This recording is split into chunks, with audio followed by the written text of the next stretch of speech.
Hello friends, welcome to CCH core competitive hub. आज हम एक और इंटरेस्टिंग टॉपिक पढ़ेंगे जिसका नाम है ratio and proportion. Ratio and proportion में क्या क्या रहता है और ऐसे किस किस टाइप के प्रॉब्लम उसमें आते हैं, ये सभी हम आज पढ़ेंगे। आज के लेक्चर में हम रेशियो एंड प्रोपोर्शन को कवर करने का यूज़ करेंगे। इसका यूज़ कहाँ है, ये खुद chapter ratio and proportion important है, साथ में एजेस। ज्यावेळेस तुम्ही एजेसचे प्रॉब्लेम सॉल्व करता, जब आप एजेस के प्रॉब्लम सॉल्व करते वहां पे भी इसका यूज होगा आपको। और साथ में एजेस के प्रॉब्लम क्या रहते हैं, तो it is a combination of ratio and proportion plus आपका एवरेज। ये दो चैप्टर का कॉम्बिनेशन ही एजेस रहता है, इसलिए हम रेशियो एंड प्रोपोर्शन को अच्छे लेंगे। और डीआई जब सॉल्व करते हैं तभी भी आपको रेशियो एंड प्रोपोर्शन की जरूरत होती है। तो रेशियो एंड प्रोपोर्शन का थोड़ा बेसिक पढ़ लेंगे हम। पहले मैं रेशियो पे जाता हूँ। What is ratio? आपको क्या लगता है कि रेशियो एंड प्रोपोर्शन एक ही है? सभी बच्चे ऐसे ही बताते हैं मुझे लेक्चर में कि सर रेशियो एंड प्रोपोर्शन तो एक ही है, उसे ही रेशियो कहते हैं, उसे ही प्रोपोर्शन। तो ऐसा नहीं होता है। Ratio means what? दो क्वांटिटी को जब मैं इक्वेट करूंगा, क्या कहा मैंने, जब दो क्वांटिटी को मैं इक्वेट करूंगा तो उसे क्या कहते हैं, हम रेशियो कहते हैं। तो इसका फॉर्म क्या रहता है? फॉर एग्जांपल मैं रेशियो पे जा रहा हूं। Ratio means what? तो दो क्वांटिटी को रेशियो। What is ratio? तो दो क्वांटिटी को जब मैं इक्वेट करूंगा तो उसे क्या कहूंगा, मैं रेशियो कहूंगा। अब फॉर्म क्या होगा रेशियो का? तो फॉर्म देख लीजिए, रेशियो का क्या फॉर्म होगा, तो इसे कहते हैं हम A:B। हा ये हो गया रेशियो का फॉर्म, हा झाला तुमचा रेशियोचा फॉर्म, काय झाला A:B। या इसे हम ऐसे भी लिख सकते A/B। हे दोन्ही काय आहेत तुमचे सेमच आहे, या दोघांनाही काय म्हणतो आपण, रेशियोज म्हणतो। A:B और A/B ये दोनों भी क्या हो गए, आपके रेशियो ही हो गए। अब ये तो हो गया रेशियो का कॉन्सेप्ट। ठीक, इसमें कुछ बेसिक नॉलेज हम देखेंगे। बेसिक नॉलेज यानी जैसे कि मैं बच्चों को क्वेश्चन करता हूं, तो ये क्वेश्चन हो गया मेरा,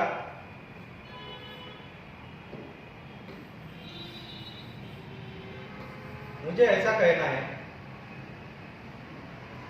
A:B, इसका रेशियो है 2:3। ए यानी बी का रेशियो क्या है, 2:3। A:B इसका रेशियो क्या है आपका, 2:3 है। तो इसे सॉल्व कैसे करें? तो इसका मतलब ए का मतलब हो गया आपका 2 और बी का मतलब हो गया आपका 3। ये करेक्ट है? ये बात मुझे बताइए। ए का मतलब क्या हो गया 2 और बी का मतलब क्या हो गया 3। तो ये बात करेक्ट है क्या?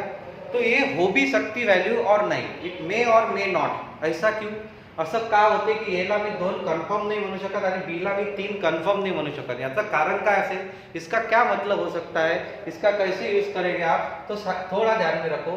अगर मैंने कहा कि A=2 है, B=3 है, बाहर से कोई बच्चा है, उसने ये कहा कि नहीं सर ऐसा नहीं हो सकता, A= मैं 4 रखूंगा, B= क्या है 6 है। तो इन दोनों का रेशियो निकाल के देखो, 4 एंड 6 का, 2 से डिविजिबल 2:2 क्या आता है, 2:3 आता है। करेक्ट, वही रेशियो आएगा। तो मैं बोल सकता हूँ क्या? नहीं। कोई बंदा आएगा, वो कहेगा ए की वैल्यू सर 10 होंगी, बी की वैल्यू कितनी होंगी, 15 होंगी, तो उसका भी रेशियो आपका क्या बनता है, 2:3। यानी वो वैल्यू होंगी क्या? नहीं। तो फिर मुझे अगर इसको वैल्यू में कन्वर्ट करना है तो मुझे क्या करना पड़ेगा, मुझे कोई ना कोई इसे अल्फाबेट या XY आपके जो पसंद का होगा, आपका जो प्यारा व्यक्ति होगा उसका कुछ भी अल्फाबेट आप दे सकते हो। तो मैं इसे X देता हूँ, क्योंकि मैं मैथ्स पढ़ाता हूँ, maths directly proportional to X, Y, Z इस पे डिपेंड रहता है। तो मैंने इसे X, मैंने क्या किया, वैल्यू को कन्वर्ट किया। A=2x, B= कितना हो गया 3x। समझ में आया यहाँ तक? कोई डिफिकल्टी? ठीक। फिर उसके बाद अब इस पे कुछ ऑपरेशंस होते हैं। कौन से ऑपरेशंस होते हैं? तो अगर मुझे ये पूछना है आपको, अगर एडिशन एंड सब्सट्रैक्शन आपको निकालना, एडिशन एंड सब्सट्रैक्शन, और प्रॉपरली हम इसे कहेंगे, अगर आपको एडिशन और सब्सट्रैक्शन ये ऑपरेशन अगर इस पे होते हैं क्या, डायरेक्ट रेशियो में मैं एडिशन और सब्सट्रैक्ट कर सकता हूँ क्या? मेरा मतलब क्या है कि रेशियो को मैं डायरेक्ट ऐड या सब्सट्रैक्ट कर सकता हूँ क्या? तो करके देखना। ए और बी का रेशियो क्या है, 2:3। अब इसमें अगर मेरे को 2 ऐड करने हैं तो कितना हो गया 4, 2 ऐड किए तो कितने आ गए 5। तो रेशियो क्या हो गया आपका, चेंज हो गया। अगर रेशियो चेंज होता होगा तो मैं ऐड या सब्सट्रैक्ट कर सकता हूँ क्या? तो मैं इसे ऐड या सब्सट्रैक्ट नहीं कर सकता। समझ में आया? डायरेक्ट रेशियो को मैं ऐड या सब्सट्रैक्ट कर सकता हूँ क्या? नहीं कर सकता। फिर मल्टीप्लिकेशन डिवीजन में कर सकता हूँ क्या? तो वो करते ही है हम। सीधे नंबर से, एक सेम नंबर से मल्टीप्लाई करते हैं या डिवाइड, यानी मैं एडिशन सब्सट्रैक्शन नहीं कर सकता मगर मल्टीप्लिकेशन डिवीजन कर सकता हूँ। यहाँ तक समझ में आया? यहाँ तक किसी को कोई डिफिकल्टी? ठीक है, फिर आगे का पार्ट क्या है, फिर रेशो और प्रोपोर्शन को सॉल्व कैसे करना है। अगर फॉर एग्जांपल मैंने तो ऐसा एग्जांपल दिया है, if A/B is equal 3:4 and B/C is equal to 4:5, then find A/B/C। क्या फाइंड करना है आपको? तीनों का रेशो फाइंड करना है। तो इन लोगों का रेशो कैसे फाइंड करेंगे हम? तो मैं क्या करता हूँ, इसे सीधा सीधा लिखता हूँ A/B/C, जिसकी जैसी वैल्यू दी है वैसी वैल्यू हम उसे यहाँ पे लिखेंगे। जैसे आपकी पहली वैल्यू क्या दी है 3:4, पहला रेशो क्या दिया है आपको 3:4, और सेकंड रेशो क्या दिया है आपको 4:5। करेक्ट, सेकंड रेशो क्या दिया है 4:5। तो जो वैल्यू आपको सीधी दी है, जो वैल्यू आपल्याला सरळ दिली आहे त्याला सरळ सरळ घ्या, म्हणजे इथं काय घेतली 4। करेक्ट, यहाँ पे क्या लूंगा मैं 4 लूंगा। तो और इनका क्या होगा, तो सीधा सीधा ये वैल्यू आपकी सेम है तो ये भी वैल्यू क्या आएगी आपकी सेम ही आएगी, यानी आपका रेशो क्या आया 3:4:5। क्या रेशो आएगा आपका 3:4:5 इज योर आंसर। समझ में आया? ऐसे आप रेशो का आराम से निकाल सकते। फिर आपको इतना इजी पूछा जाएगा क्या, कोई लोग बोलेगा, कोई बच्चे बोलेंगे की सर तुम्हाला तुम्ही एवढं इजी सांगितलं, एवढं इजी येईल का? तो एवढं इजी येणार नाही, पण हे आपण बेस केला, याचं इम्प्लिमेंटेशन प्रॉब्लम मध्ये असते। तो एक प्रॉब्लम अगर यहाँ पे डिफरेंट आया तो क्या, तो जब डिफरेंट आएगा उसके लिए हम प्रॉब्लम में देखेंगे कैसे आना है। ठीक है, तो हम अभी प्रॉब्लम पे जाते हैं। प्रॉब्लम पे आपको क्या दिया गया है, तो देख लो प्रॉब्लम में क्या रहेगा। ठीक, थोड़ा ध्यान दीजिए, पहले प्रॉब्लम पे जाता हूं। पहला प्रॉब्लम आपके बोर्ड पे, पहला प्रॉब्लम पे क्या बताया है उसने, एक बार पढ़ लो सभी। क्या दिया है उसने प्रॉब्लम में, the sum of 3 numbers is 315। Sum यानी क्या, क्या करना है आपको, एडिशन करना है। Sum means what, addition. आपको क्या करना है यहाँ पे, ऐड करना है। तो sum of addition of 3 numbers is 315। आपको तीनों की सम कितनी दी है 315। तो फिर मैं लिख लेता हूँ, तीन वैल्यू आपको सम कितनी दी है यहाँ पे 315, कितना है 315। अब आगे क्या कहा है उसने, if the ratio between first and second number is 2:3 and the ratio between second and third number is, इसका मतलब 3 नंबर यहाँ पे, तो उनको लिख लेता हूँ मैं। 3 नंबर्स कौन कौन के होंगे आपका, फर्स्ट नंबर, सेकंड नंबर और थर्ड नंबर। करेक्ट, यहाँ तक कोई डिफिकल्टी? अब आपको दिया है रेशियो, तो रेशियो क्या क्या दिया है आपको, पहला रेशियो दिया है आपको 2:3 और दूसरा रेशियो क्या दिया है आपको 4:5। ऐसा आपको क्वेश्चन दिया है 2:3 और 4:5। तो इसे सॉल्व कैसे करना है, याला कसं सॉल्व करू आता आपण, तो काय म्हटलं तुम्ही, जब कभी भी आपको ऐसा रेशियो दिया जाएगा तो आप क्या करोगे, सीधा सीधा तो जे तुम्हाला एका लाइनित दिसते, क्या बोला है मैंने, जो आपको एक लाइन में दिखेगा उसका करो सीधा सीधा मल्टीप्लिकेशन। तो 4:3 कितना हो गया आपका 12। करेक्ट, और जो आपको यहाँ पे आपको कुछ दिख नहीं रहा है तो इनका क्या करना है आपको, क्रॉस मल्टीप्लिकेशन, म्हणजे 4 गुणिला 2 किती झाले तुमचे 8। सेम इसका क्रॉस मल्टीप्लिकेशन यानी कितना आएगा 5 × 3, तो कितना आएगा आपका 50। तो आपका ये आ गया रेशो। पुन्हा एकदा सांगतो मी, जे सरळ लाईनीत होती, जे कॉमन व्हॅल्यू होती त्याचं सरळ मल्टिप्लिकेशन केलं मी 3 आणि 4 चं, 3 × 4 12, आणि यांचं काय केलं, आता मला सांगा 2 सोबत खाली काही नहीं है, तो 2 च्या खालच्या साइडने कोणता है 4, तो 4 × 2 8, यहाँ पे कुछ नहीं है। ठीक है, तो 3 × 5 कितना आएगा आपका 15 आएगा। समझ में आ गया, ये हो गया आपका रेशो। तो ये हो गई वैल्यू, यानी रेशो में क्या, रेशो का मतलब, रेशोचा मतलब काय आहे, तर या सगळ्यांची ऍडिशन किती येईल तुमची, ऍडिशन 15 12 8 20 35। करेक्ट, इसकी एडिशन कितनी है आपकी 35 है। अब इसे यहाँ पे सॉल्व करते हैं। 35 याची एडिशन आली, याचा अर्थ मी हे एडिशन कशासाठी घेतली तर तुम्हाला समजून सांगण्यासाठी। क्या मतलब है इसमें, अगर मेरे को फर्स्ट वैल्यू पूछी होती तो फर्स्ट वैल्यू 8 नहीं रहती, रेशियो यानी आपकी वैल्यू नहीं, आपके 8 पार्ट है, किसमें 35, टोटल आपके पास 35 पार्ट्स होंगे, उसमें से 8। मी मराठीत सांगत आहे, मला जर सेकंड व्हॅल्यू काढायची आहे तर माझी सेकंड व्हॅल्यू काय निघेल, माझ्याजवळ किती पार्ट आहेत 12 पार्ट। तुम्ही 12 व्हॅल्यू समजता, नसते ते 35, टोटल पार्ट पैकी किती आहेत 12। यानी मेरे को किसकी पूछी है वो भी देख लो, तो आपको किसकी वैल्यू पूछी है, तो आपको वैल्यू पूछी गई है सेकंड नंबर, बराबर है। आपको सेकंड नंबर पूछा है, तो आपका सेकंड नंबर कितना है 12। तो अब हम क्या करेंगे, इसे सेकंड नंबर क्या रहेगा आपका, तो टोटल आपके पास कितने हैं 35, इसमें से कितने पार्ट है 12 और इनटू टोटल पार्ट्स कितने आपके 315। याला आपल्याला सॉल्व करायचा है।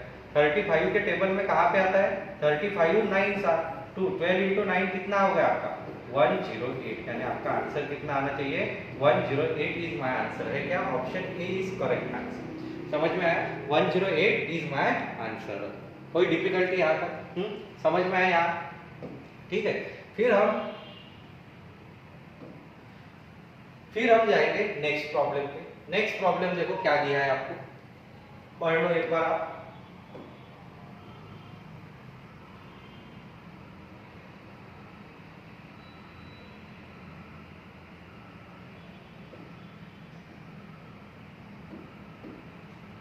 क्या दिया है, 2 numbers are in the ratio. क्या रेशियो, 2 नंबर ही है। अब कितने नंबर है, 2 ही नंबर है आपके पास। क्या रेशियो है आपका 5:6। यहाँ पे कंफर्म रेशियो दिया है। इफ 6 इज एडेड, कौन सा नंबर ऐड कर रहे हो आप 6।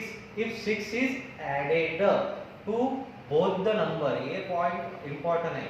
6 is added to both the numbers, then the ratio becomes 7:8। आपका नया रेशियो कितना बना 7:8। फाइंड द स्मॉलर नंबर, आपको कौन सा नंबर फाइंड करना है स्मॉलर। पहले तो हम जाएंगे कि 2 नंबर दिए, तो मेरा पहला नंबर, मेरा सेकंड नंबर, इनका रेशियो कितना दिया है 5:6। करेक्ट, इसका रेशियो कितना दिया है 5:6। अब 6 इज एडेड। अब मैंने तो कहा, आपको क्या कहा है कि 6 आपको ऐड करना है, तो 6 आप डायरेक्टली ऐड कर सकते हो क्या, नहीं कर सकते। तो इसे मुझे नंबर में कन्वर्ट करना पड़ेगा। तो मेरा पहला नंबर कितना आएगा 5x एंड सेकंड नंबर कितना आएगा मेरा 6x। करेक्ट है। अब इसे ऐड करना है बोलता है वो, तो ऐड करेंगे तो पहला नंबर क्या बनेगा आपका 5x + 6 और आपका सेकंड नंबर क्या बनेगा 6x + 6। करेक्ट, इस टाइप से आपका हो गया। अब इनका रेशियो कितना दिया है 7:8, तो फिर हम इसे रेशियो फॉर्म में लिखेंगे। पहला number upon second number is equal to, क्या रेशियो है आपका 7:8। अब इसे क्या करना है आपको cross multiplication. 8 × 5 40, 40x + 48 is equal to 42x + 42। अब इसे सॉल्व करो। 42 में से 40 गए तो कितना बचा आपका 2x, और यहाँ कितना बचा 6। तो x की वैल्यू कितनी आई आपकी 3। करेक्ट, x की वैल्यू कितनी आई 3। तो आपको कौन सा नंबर पूछा गया है, आपको पूछा है स्मॉलर नंबर। तो आपका स्मॉलर नंबर दोनों में से क्या है 5x। तो पहला नंबर ही आपका स्मॉलर है 5x। तो 5x की वैल्यू कितनी आएगी 5 × 3, यानी कितना नंबर आएगा आपका 15। आपका 15 आंसर है क्या, option D is correct answer. समझ में आया, ऐसे आप कर सकते, मगर ये बेसिक मेथड हो गई है। इस टाइप से आप एजेस के प्रॉब्लेम में जा सकते, पर हमें इतना टाइम नहीं रहता है। आपल्याजवळ एवढा टाइम नसते, एवढी आपण एनर्जी वेस्ट करणार नाही आहे। आपल्याला एनर्जी वाचवायची आपल्या नेक्स्ट प्रॉब्लेमसाठी। आपल्याला नेक्स्ट तेवढ्या वेळात आपला दुसरा प्रॉब्लेम सॉल्व होते आणि आपण कट ऑफ क्रॅक करू शकतो। तर त्यासाठी आपल्याला काय करावं लागेल, डायरेक्ट मेथड। तर डायरेक्ट मेथड मी सांगतो तुम्हाला आता, जस्ट फॉलो करा। पहा डायरेक्ट मेथड कशी घेऊ आपण। तो देखो इसे कैसे जाना है अभी, थोड़ा ध्यान दीजिए। आता इथं आपण हे पाहत होतो। आता पहिला रेशियो, पहले 2 नंबर है माझा, पहला एंड सेकंड नंबर। क्या रेशियो है इसका 5:6। करेक्ट, और उसके बाद दूसरा रेशियो क्या है मेरा 7:8। सीधा सीधा क्या करना, दोन्ही याच्यात काय ऍड करा म्हणते तो, तर दोन्ही याच्यात ऍड करत आहे 6, म्हणजे याच्यातही 6 याच्यात, तर यांची गॅप चेक करायची। कितनी गैप है +2, यांची गैप चेक करा कितनी गैप है +2। करेक्ट, कितने की गैप है यहाँ पे 2। तो अब मेरे को एक बात बताओ, अपनी गैप 2 की आई, उसकी गैप कितने की है तो 6 की। हमने 2 से बढ़ाया, उसने कितने से बढ़ाया 6 से, तो 1 यूनिट कितने का हो गया 1 यूनिट म्हणत असतो आपण याला। 1 यूनिट कितीचं होईल माझं 3चं। यहाँ तक समझ में आया है। 1 यूनिट कितना हो गया आपका 3 का हो गया। अब मेरे को क्या पूछा है स्मॉलर नंबर, तो स्मॉलर नंबर कौन सा है, तो ये आपका इनिशियल रेशियो है। इसमें स्मॉलर कौन दिख रहा है आपको 5। अब 1 यूनिट 3 का है, तो 5 यूनिट कितने के हो गए आपके 5 × 3, यानी 15 इज योर आंसर। तो आपका आंसर क्या आएगा 15, option B is correct answer. समझ में आया, आ गया ध्यान में। सीधा सीधा हम इसे डायरेक्टली सॉल्व कर सकते हैं, आराम से सॉल्व कर सकते हैं। आ गया ध्यान में, ठीक है। अब हम जाएंगे नेक्स्ट प्रॉब्लम पे। नेक्स्ट प्रॉब्लम को कैसे करेंगे, अब यहाँ पे तो आपकी क्या हो गई, गैप एकदम से सेम आ गई, कोई प्रॉब्लम ही नहीं हुआ यहाँ पर। ठीक है, मगर कभी कभी प्रॉब्लम आपके हो सकते हैं। तो इस प्रॉब्लम में देखिए क्या कहा है आपको, यहाँ पे क्या दिया है, two numbers are in the ratio 3:5। दो नंबर आपके किस रेशियो में दिए हैं, 3:5 में दिए, करेक्ट। दो नंबर्स दिए हैं आपके 3:5 रेशियो। तो पहला नंबर लिख लेता हूं, मेरा पहला नंबर है और मेरा दूसरा नंबर है। इनका रेशियो कितना कहा है उसने, 3:5। पहला रेशियो क्या दिया है उसने, 3:5 दिया है, करेक्ट। यहाँ पर कोई, अब सेकंड पहला रेशियो उसने सीधा सीधा क्या दिया आपने को, 9 इज सब्सट्रैक्ट, 9 इज सब्सट्रॅक्टेड। क्या कहा है उसने, सब्सट्रॅक्टेड वर्ड आहे यहाँ पे। सब्सट्रॅक्टेड म्हणजे काय करत असतो आपण, वजाबाकी, करेक्ट। सब्सट्रॅक्टेड यानी क्या करते हैं हम, वजाबाकी। और ईच यानी दोनों भी नंबर इन्वॉल्व है, द रेशियो बिकम्स 12:23। आपका रेशियो नया क्या बना, 12:23। तो नया रेशियो भी लिख लेता हूँ मैं, 12:23 ये रेशियो बना, करेक्ट है। अब यहाँ पे मैं गैप चेक करूंगा, मेरी गैप चेक करो कितने के, यहाँ पे कितने की गैप है और यहाँ पे कितने की गैप है। तो यहाँ पे 9 की गैप है, यहाँ पे कितने, 18 की गैप है, करेक्ट। 18 पास 23 ना। पण आपल्याला हे गॅप सेम पाहिजे। हम प्रॉब्लेम सॉल्व करते समय क्या बताता मैंने आपको कि आपको क्या चाहिए, आपकी गॅप क्या चाहिए, सेम। म्हणून मी आता याला सेम कशी करतोय हे पाहून घ्या एकदा, थोड़ा ध्यान दीजिए। हमारे पास कौन कौन से रेशियो थे, हमारे पास ये दो रेशियो थे, कौन कौन से, 3:5, 12:3। क्या करना, तो इसे मैं लिखता हूँ एक बार और, मैं क्या कर रहा हूँ, इसी रेशियो को और एक बार लिख रहा हूँ, 3:5 और 12:23। ऐसा रेशियो आपका आया था। अब क्या करना कि जो पहली और दूसरा नंबर है, सेकंड जो रेशियो है इसकी गॅप चेक करो, 23 आणि 12 की, 12 22 आणि 1 म्हणजे कितीची, 11 की गॅप, इससे मल्टीप्लाई करो आप पहले इक्वेशन। क्या कहा है मैंने, सेकंड रेशो की आपस में जो गॅप आहे, दुसऱ्या रेशोची स्वतः जे गॅप असते त्या गॅपनं काय करायचं, पहिल्या रेशोला मल्टिप्लाय करायचं, करेक्ट। आणि मग त्याच्या उलट काय करू, पहिल्या रेशोची गॅप असेल त्याला सेकंड, पहले हे कॅल्क्युलेशन करून घेऊ। तो आपका कैलकुलेशन क्या आएगा, यहाँ पे देख लो, 11 into 3 कितना है आपका, 33। सेकंड रेशियो क्या आएगा आपका, तो 11 into 5 तो कितना है आपका, 55। यहाँ तक कोई डिफिकल्टी है, किसी को कोई डिफिकल्टी है क्या, सीधे सीधे मैंने इससे मल्टीप्लाई किया। अब क्या करोगे आप, तो आप क्या करोगे, इन दोनों की जो गॅप है, कितने की गॅप है इन दोनों की, 2 की, इससे आप इससे मल्टीप्लाई करोगे सेकंड इक्वेशन। या पहिल्या रेशियोची जी गॅप आहे त्यांना काय करू आपण, सेकंड इक्वेशनला। मग करा, काय येईल तुमचं, तर 12 दूनी 24, करेक्ट, और 12 into 23 तो कितना आएगा आपका, 46। अब आप आपकी गैप चेक करो, यहाँ पे कितने की गैप है ना, 11 की, ठीक, 9 की गैप, यहाँ पे कितने की गैप है, यहाँ पे भी 9 की गैप, करेक्ट। अब 9 की गैप हमारी आई, उसकी कितने की गैप है, तो उसने कितने से, हमने कितने से सब्सट्रैक्ट किया, 9 से, उसने भी कितने से सब्सट्रैक्ट किया, 9 से। तो 1 यूनिट यानी कितना हो गया आपका, 1 यूनिट यानी हो गया 1। इथे 1 युनिट म्हणजे काय झालं, 1। मागच्या प्रॉब्लेम मध्ये 1 युनिट म्हणजे किती झालं, 3। म्हणजे युनिट सारखं येत असते का, नाही, ते प्रॉब्लेम वर डिपेंड रहेल तुमच्या, करेक्ट। समझ में आया यहाँ तक। तो 1 यूनिट आपका क्या हो गया, 1 हो गया।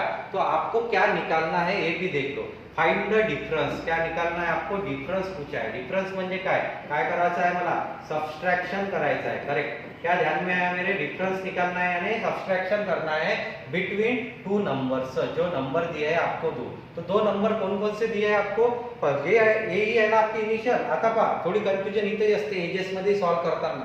तुम्ही काय करता, ओरिजिनल रेशो हा तुमचा हा आहे, यालाच समजता ओरिजिनल रेशो। आता हा आहे ओरिजिनल रेशो। अब आप कौन सा कंसीडर करोगे, जिससे आपने 1 यूनिट निकाला। तो आपने 1 यूनिट कहाँ से निकाला, इस रेशो से निकाला, इस ऑपरेशनों से निकाला। तो यही 2 रेशो आपके बन गए। अभी प्रेजेंट पे कैलकुलेशन के कौन से रेशो है, ये आपके प्रॉब्लम में से निकल चुके हैं। अब तो यहाँ पे आपको डिफरेंस पूछा गया है, तो मैं डायरेक्ट डिफरेंस पे जाता हूँ। आप यहाँ पे टाइम पास करते हो, हर नंबर निकालते हो, उसके बाद डिफरेंस, कोई जरूरत नहीं है। डिफरेंस इन दोनों का 55 माइनस 33 कितने का आएगा, 22 का, करेक्ट। इन दोनों का डिफरेंस कितने का आएगा, 22। और 1 यूनिट 1 का है, तो 22 into 1 कितना आंसर आएगा आपका, 22 इज योर आंसर। क्या देख लो, option B is 22 is your correct answer. समझ में आया। हाँ, मागच्या प्रॉब्लेम मध्ये आपण पाहिलं सरळ सरळ गॅप आपकी सेम थी। अब गॅप सेम नहीं तो गॅप सेम बनाओ, आप आराम से बना सकते। कैसे, सेकंड रेशो का जो डिफरेंस है उससे मल्टीप्लाई पहले रेशो को, पहले रेशो का जो डिफरेंस है उससे मल्टीप्लाई सेकंड। बस कोई भी प्रॉब्लम इस दुनिया में ऐसा नहीं है। अगर आपको गैप सेम आनी है तो आप इस मेथड से जाएंगे कि आपकी गॅप हमेशा सेम आहे। ते टेन्शन तुम्ही घेऊ नका, ते टेन्शन आमचं आहे, ते टेन्शन माझ्यावर टाका। हे गॅप तुमची सेम येईल म्हणजे सेम येईलच, बस आपको इस मेथड को फॉलो करना है। समझ में आया? कोई डिफिकल्टी आया था फिर आपका आंसर यार एकदम से इजी हो गया। समझ लो? आलो, चलो नेक्स्ट प्रॉब्लम वर जायचं। ठीक है, अब नेक्स्ट प्रॉब्लम पे जाते हैं। नेक्स्ट प्रॉब्लम क्या है आपका, देखो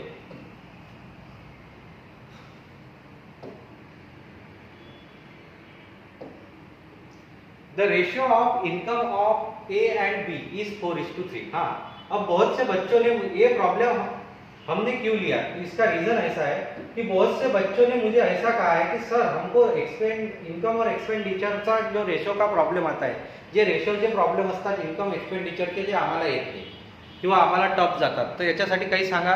कुछ भी नहीं, वही तो है, कुछ एक्स्ट्रा ऑर्डिनरी नहीं है, वही करने वाले हैं, मगर थोड़ा ध्यान रखिए। ये पहले हम क्वेश्चन लेते हैं। क्वेश्चन क्या है, द रेशियो ऑफ इनकम, इसका रेशियो दिया है आपको इनकम का, A and B is 4:3 and ratio of their expenditure, आपको क्या दिया है, उसका एक्सपेंडिचर का भी रेशियो दिया है 3:2। इफ ईच पर्सन सेव्स, क्या दिए आपको, सेविंग दी है 2500, कितनी सेविंग है बच्चे उसकी 2500। Then find the income of A, आपको किसका इनकम पूछा है, ए का इनकम कितना है ये आपको पूछा है। ठीक है, थोड़ा ध्यान दीजिए। पहिले समजा क्वेश्चन केला तुम्हाला, क्वेश्चन असा आहे की माझ्याजवळ 100 रुपये। अच्छा, इनकम का मतलब क्या हुआ, मेरा इनकम है, आपका इनकम है क्या? आप ये क्यों पढ़ रहे हैं, आप इसीलिए पढ़ रहे हैं की आपको इनकम पे लगना है। करेक्ट, आपको इनकम पे लगना है म्हणजे इनकम काय झालं तर तुम्ही म्हणाल सर नोकरीवर लागणं, नोकरीवर लागणं नाही, नोकरी नंतर जो पगार भेटते, जो पगार मिलता है उसे क्या कहते हैं हम, इनकम कहते हैं। फॉर एग्जाम्पल मैं ऐसा कहता हूँ कि मेरे पास 100 रुपीज थे और मेरा इनकम कितना है 100, और उसमें से मेरे क्या हो गए, तो मेरे 80 रुपीज खर्चा हो गए। मेरे कितने रुपीज खर्चे हो गए, 80। तो 80 रुपीज क्या हो गया मेरा एक्सपेंडिचर, खर्चा यानी क्या, एक्सपेंडिचर। तो कितनी सेविंग रही मेरे पास, 20 रुपीज। कितनी सेविंग रही मेरे पास, 20। तो आपने ये सेविंग निकाली कैसे, तो आपने ये सेविंग का फॉर्मूला क्या है, saving is equal to income minus expenditure. Saving का फॉर्मूला क्या लिया है आपने, income minus expenditure is equal to saving, बराबर है। तो फिर मैं इनकम और एक्सपेंडिचर का रेशियो लूंगा और सेविंग क्या रहेगा, उनका डिफरेंस। जैसे आपने वो पिछला वाला 9 वाला प्रॉब्लम देखा कि डिक्रीज होता है, वही प्रॉब्लम ये है, मगर इनकम एक्सपेंडिचर के फॉर्म में दिया है। तो पहले आपका रेशियो लिख लो, कौन कौन है, ए है आपके पास और बी है। इनका रेशियो क्या है, तो इनका इनकम का रेशियो क्या है, तो इनका इनकम का रेशियो है, किती दिला इनकमचा रेशियो तुम्हाला 4:3। और इसके बाद इनका एक्सपेंडिचर का रेशियो क्या है, तो इनका एक्सपेंडिचर का रेशियो है, क्या दिया है आपको 3:2। करेक्ट, ये दो रेशियो दिए। तो आपको क्या बोला है, सेविंग। तो सेविंग क्या आएगा फिर इसका, सेविंग इज इक्वल टू इन दोनों की गॅप देखनी पडेगी, बरोबर आहे ना, इनकम मायनस एक्सपेंडिचर। तर यांची गॅप चेक करा, यांची गॅप मी चेक करतो, तो इथं कितीची गॅप आहे, 1 ची। इथं कितीची गॅप आहे, 1, यानी गॅप सेम है आपकी। आपका प्रॉब्लम यहाँ पे ही क्लिक हो गया, आपकी गैप क्या है, सेम। अब हमारा सेविंग कितनी आई, दोनों की भी सेम आई 1, और इसकी भी कितनी है 2500। उसने क्या कहा है 1 यूनिट, यानी कितना हो गया फिर 2500। आपका 1 यूनिट कितना हो गया 2500। तो आपको क्या पूछा है, आपको पूछा है फाइंड द इनकम ऑफ ए। इसका इनकम पूछा है आपको ए का, तो ए की वैल्यू इनकम की कितनी है 4, तो ए का हम इनकम निकालेंगे। तो ए का इनकम कितना आएगा आपका 4, 1 यूनिट कितना है 2500 का, तो 4 यूनिट कितने होंगे आपके 1000 और 10,000 का कितना आंसर आना चाहिए आपका 10,000, 12,087, यानी option D is correct answer. कितना आंसर आएगा आपका 10,000 तक। यहाँ तक कोई डिफिकल्टी है, यहाँ तक आपको समझ में आया, ठीक है। अब ये हो गए आपके रेशो के। इसी टाइप से आपको रेशो के अलग अलग प्रॉब्लम पूछे जाएंगे। कभी आपको सेम रेशो दिया जाएगा, कभी आपको डिफरेंट रेशो दिया जाएगा, कभी इनकम एक्सपेंडिचर पे दिया जाएगा, या आपको 2 रेशो दिए 3 रेशो निकालने पड़ेंगे, ठीक है। अब हम नेक्स्ट पार्ट पे जाएंगे। नेक्स्ट पार्ट में क्या देखना है आपको, तो नेक्स्ट पार्ट है आपका प्रोपोर्शन। अब प्रोपोर्शन में जाने के बाद रेशियो के प्रॉब्लम्स हमने देखे तो प्रोपोर्शन, लोग क्या करते हैं प्रोपोर्शन को छोड़ देते हैं, मगर इस पे भी 1 मार्क्स आप कमा सकते हैं। याच्यावर 1 मार्क कधी कधी तुम्हाला येतो, किंवा जो कंपनीज रहती है, कंपनीज को जो बच्चे फेस करते हैं उनके लिए प्रोपोर्शन पे एखादा प्रॉब्लम आ सकता है, या एसएससी लेवल पे इस पे प्रॉब्लम आपका डिपेंड है, इस पे प्रॉब्लम आपका एक बन सकता है। फिर प्रोपोर्शन यानी होता क्या है, प्रोपोर्शन यानी क्या होगा, what is mean by proportion? Ratio and proportion हे दोनों भी एक ही है क्या? तो नहीं, हे अलग अलग आहे.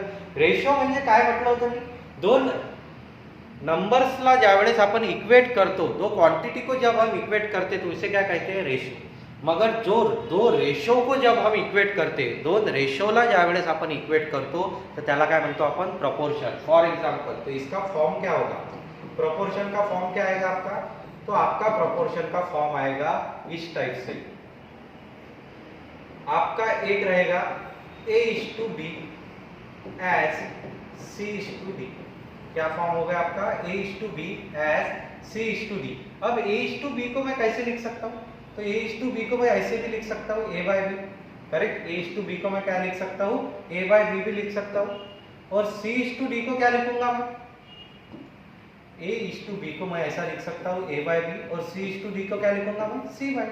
करेक्ट. और एश का मतलब होता है इज इक्वल टू, म्हणजे हा झाला तुमचा रेशो का, सॉरी प्रोपोर्शन का फॉर्म. ये क्या फॉर्म होगा प्रोपोर्शन का, A/B C/D. आता याच्यात काही काही गोष्टी लक्षात ठेवायच्या.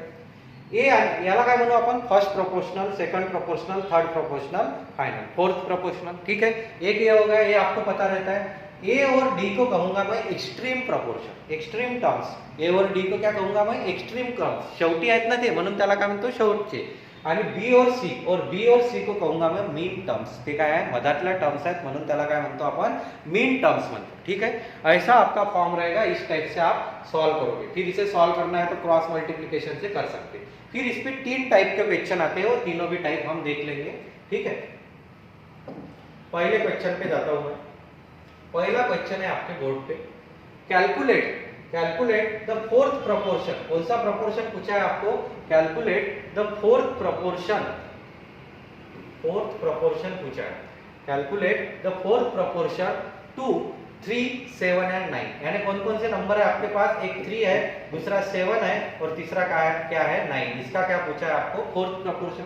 तो ये सीधी बात है कि ये पहला प्रोपोर्शन हो गया आपका, सेकंड, और ये क्या हो गया थर्ड. तो आपका फोर्थ प्रोपोर्शन आप आराम से निकाल सकते. चलो क्या होगा आपका, तो क्या फॉर्म है आपका, 3/7 इज इक्वल टू क्या आएगा आपका 9/x. सीधा सीधा क्या आएगा 3/7 और 9/x.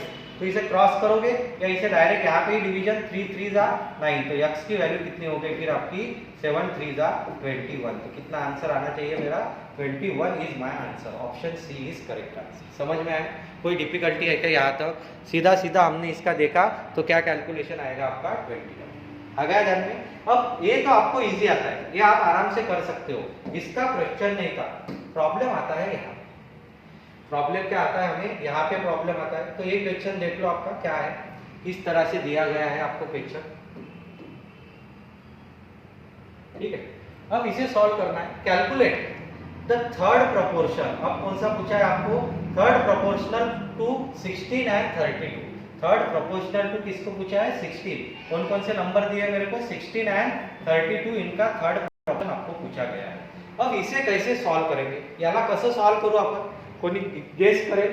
तर आतापर्यंत आपल्याला सवय काय होती, 4 व्हॅल्यू आहेत, 4 पैकी 3 दिल्या आहेत, चौथी आपण आरामात काढू शकतो. मग मुलांना असं वाटते की सर यातली एक व्हॅल्यू तो मिसिंग आहे, का तुम्ही थर्ड विचारली, चौथी वैल्यू आपको पता है क्या, तो पता नहीं, तो फिर चौथी वैल्यू कहाँ से लाएंगे. तो कुछ भी नहीं करना है. हमने बताते समय, प्रोपोर्शन को समझाते समय ये बताया था कि ए और डी आपकी क्या है, एक्सट्रीम टर्म्स, बी और सी क्या है आपकी मीन टर्म्स. तो आपकी मीन टर्म्स जो है वो क्या होगी, रिपीट. तो इसमें मीन टर्म कौन सी है, 32. सेकंड वैल्यू को क्या कहेंगे आप, मीन टर्म. तो मैं इसे ऐसा लिखता हूं, 16:32 as 32:x. आपकी थर्ड प्रोपोर्शनल क्या होगा, x. तो मैंने इसे क्या किया, मीन वैल्यू को क्या किया, रिपीट. तो अब इसे सॉल्व कीजिए. अब हो गया आपका problem easy. 16/32 is equal to 32/x. क्या हो गया 32/x. फिर इसे सॉल्व कीजिए. कसं जाऊ मग, 16 ने याला कितीचा जातो 32चा, 32 से कितना आएगा तो आपका आंसर कितना आएगा फिर x is equal to 32 into 2 यानी कितना आंसर आना चाहिए 64 इज माय आंसर है क्या option B is correct 64 is my answer. हे समजलं का सांगा मला. कॉन्सेप्ट लक्षात आला की थर्ड प्रपोर्शन म्हणजे एक्झॅक्ट काय असते तर रिपीटेशन होते. जर तुम्हाला दोनच व्हॅल्यू दिला आहे तर दुसरी व्हॅल्यू जी असते त्याला आपण मीन व्हॅल्यू कन्सिडर करतो आणि ते मीन व्हॅल्यू काय होईल आपली रिपीट होईल. करेक्ट. अब कोई बोलेगा कि सर आपको मीन वैल्यू, अब आपने फोर्थ निकाला थर्ड निकाला तो फर्स्ट सेकंड निकाल सकते क्या? तो फर्स्ट सेकंड नहीं कहूंगा मैं उसे सेकंड को क्या कहूंगा मीन व्हॅल्यू. सेकंड दुसऱ्या व्हॅल्यूला काय म्हणतो आपण मीन. तर मीन व्हॅल्यू सुद्धा काढू शकतो आपण. आता त्या क्वेश्चनवर जाऊ. मीन व्हॅल्यूचा क्वेश्चन काय आहे तुमचा. तो हाँ क्वेश्चन है तुमचा मीन वैल्यू का. मीन वैल्यू ने आपको क्या क्या दिया है तो देख लो, पढ़ लो एक बार आप. मीन वैल्यू यानी क्या रहेगी आपकी वो भी पढ़ लो. What will be the mean value, mean proportion क्या पूछा है उसने. What will be the mean proportional between 4 and 25. कौन कौन से नंबर दिए आपको 4 एंड 25 ये दो नंबर दिए. इसकी कौन सी वैल्यू निकालनी है आपको मीन वैल्यू निकालनी है. तो मीन वैल्यू पे कैसे जाना है तो 4 एंड 23 यानी हे कोणते टर्म्स हो गए फिर आपके. हे कोणते टर्म्स असतील तर हे आहेत तुमचे एक्सट्रीम टर्म्स. कौन से टर्म होंगे, कौन से प्रोपोर्शनल होंगे, एक्सट्रीम टर्म्स होंगे. तो अब आप कैसे निकाल सकते तो इसका फॉर्म कैसे आएगा तो आप ऐसे निकालोगे 4:x as x is to कितनी 25 आ गए आपके एक्सट्रीम में. बराबर है. अब इसे फॉर्म में लिखिए 4/x is equal to x upon 25. फिर सॉल्व किया तो क्या आएगा x square is equal to 25 into 4 कितना आया 100. तो x की वैल्यू कितनी आएगी आपकी 10 यानी आपका फाइनल आंसर कितना आना चाहिए 10. Option C is correct answer. समझ में आया. समजला हा कॉन्सेप्ट. तर प्रपोर्शन मध्ये हे तीनच टाईपचे क्वेश्चन्स तुम्हाला येतील पण हे 1 मार्काला येऊ शकते आणि इथं कन्फ्यूज असतो. यातलं एक पहिलं जे पाहिलं आपण फोर्थ प्रपोर्शनल तो आपको इजी आता है, उसमें कोई भी डिफिकल्टी नहीं, आप आराम से कर सकते. मगर आप कौन सा नहीं कर सकते तो जिसमें डिफिकल्टी जाती है कर तो आप सभी सकते हो मगर किसमें डिफिकल्टी आएगी तो जो मैं सेकंड टाइप बताया आपको थर्ड प्रोपोर्शनल दो ही वैल्यू दी है या आपको ये क्या दिया है मीन प्रोपोर्शन ये भी आप निकाल सकते. ठीक है. तो आज हमने क्या पढ़ा, आज हमने पढ़ा रेशियो एंड प्रोपोर्शन दोनों को ऐसा कलेक्ट करके पढ़ा. रेशियो को अलग, रेशियो के प्रॉब्लम्स कैसे आते, प्रोपोर्शन को अलग, प्रोपोर्शन के प्रॉब्लम्स उसे क्या कहते हैं सबको पढ़ा. ये एग्जाम सभी एग्जाम के लिए आपको इम्पोर्टेंट है. इस पे कोई भी आपको डिफिकल्टी या कोई भी क्वेश्चन होगा तो आप उस पर फीडबैक पे डाल सकते हैं या आप मुझे मैसेज करके भी बता सकते हैं. आपके क्यूरीज मैं क्लियर करूंगा. समझ में आया. ठीक है. Thank you.